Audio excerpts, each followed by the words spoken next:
In this video, I'm going to be talking about what is GitHub. GitHub is a website now owned by Microsoft that you can use with Git. There are other websites like it, i.e. GitLab.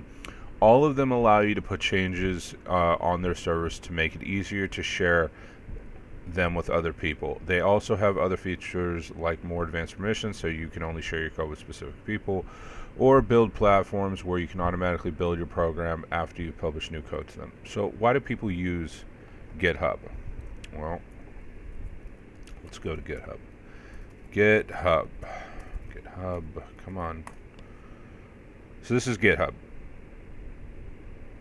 This is what GitHub is. Okay. So why would people use this this website? It allows people from all over the world to view. So you post your project, you post your code.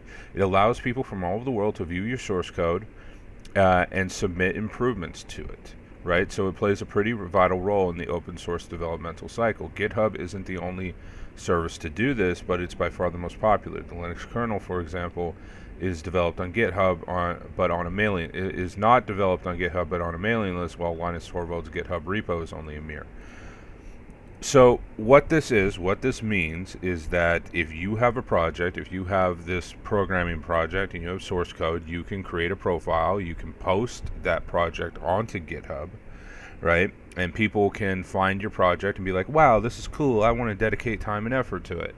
And, they can submit changes and so on and so forth, and improve on your project from there. And if people screw it up, you can go back to a previous version. So that it's all programmer stuff, but this is yet again another way to disseminate software.